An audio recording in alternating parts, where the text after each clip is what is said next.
Hello, YouTubers, friends, compatriots, bootlickers, shield dust, lice, peasants, vassals, Benghazi watchers. I'm a useful idiot. Today I want to talk about these Benghazi hearings and why I think the Benghazi hearings mean absolutely nothing. And I hope this doesn't piss off any of my regulars or, I don't know. Well, I hope it pisses off somebody, of course. But anyway, those who might think I am dismissive of a very important event in American history, maybe hear my argument out, and we'll see what you think. Because I have pretty good grounds for feeling that the Benghazi hearings mean absolutely nothing. So let me get right to them, because it's a basic 4 parts. But before I get to these 4 parts, let me say, first of all, that I completely enjoy watching the dirty laundry of our government, our overseas adventures, aired out in public. So let me make that clear. Let me also make it clear that if Hillary Clinton comes out of this covered with shit, then that'll also make me happy. And if the Barack Obama administration is a little humiliated and reflective, then I'm all right with that too. So that said, let me move on to why I don't think these hearings are important. First of all, it's a partisan witch hunt. It's just that simple. If it wasn't a partisan witch hunt, they wouldn't bother doing it. In fact, I would say that anything that Lindsey Graham is for, I am against. I can start with that. But, you know, they're always drawn up on partisan lines, and there's always a lot of fireworks along partisan lines, and that's just the nature of the beast. It's always a partisan witch hunt, always an attempt to disgrace, humiliate, and wreak havoc on the other party, and both parties do it, so they just take turns. But I'll get to that later. So partisan witch hunt is number 1. Number 2 is it's a kangaroo court. It's a stage play of political opportunism. We have all these fake principles, all these faked ideals, these faked emotions, this manufactured outrage as all these congressmen line up to get their little sound bites that they can post on their YouTube channels.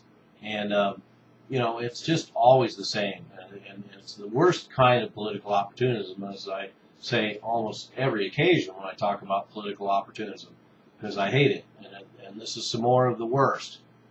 They don't have any skin in this game. They don't care. This supposed outrage and this fortitude they have when they come at these hearings is laughable when you've been through it a few times. So, number 3.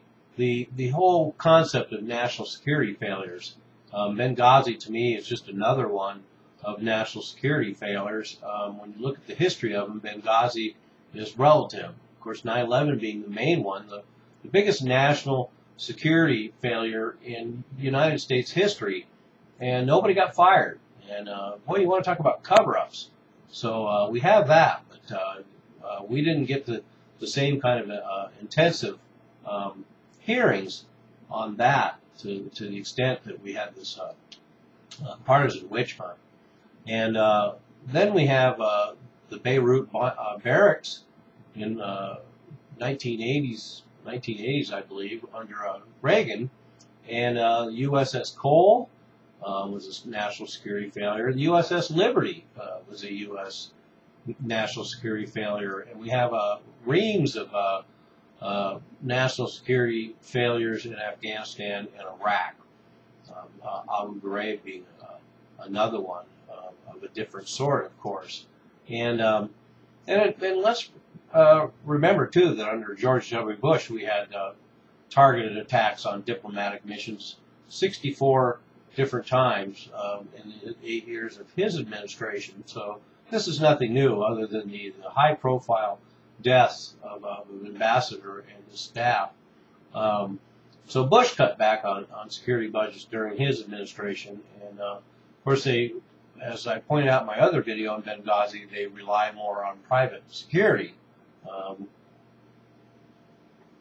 But anyway, it is just historically, it's interesting to see the details revealed about these events. So in that sense, it's interesting to find out these details about how the government works and how people scramble to cover their ass, and how people in government service react in these situations.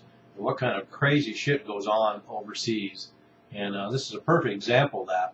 And but there's no real surprises. We've known that this kind of thing is going on. We know that Hillary Clinton is a scumbag. We know that the government doesn't like whistleblowers. CIA doesn't like whistleblowers.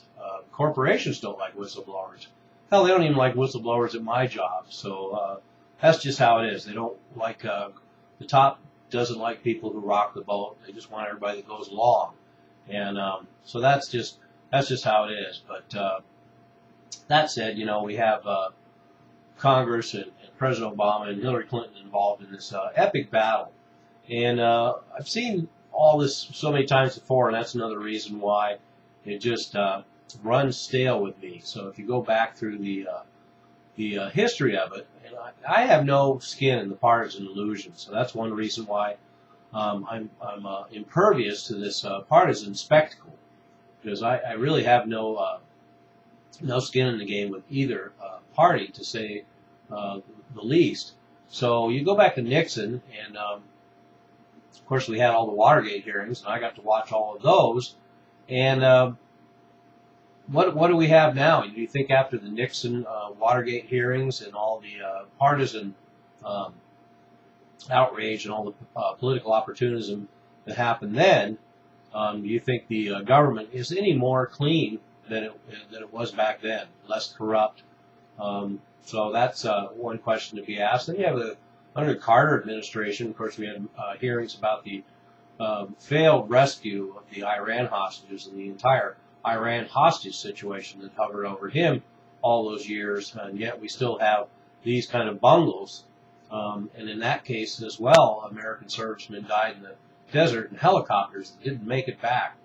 Then we have the Reagan years with the Iran-Contra hearings. I got to watch all the Iran-Contra hearings, and it was great seeing all the dirty laundry aired out and all the machinations. We get to find out how things really work and all these arms trades and working with dictators and death squads. And do you think we've learned our lesson? Do you think the United States still works with death squads and dictators and is in gun arms deals and supporting insurrections and things like that? So we learned our lesson from the Reagan years, obviously.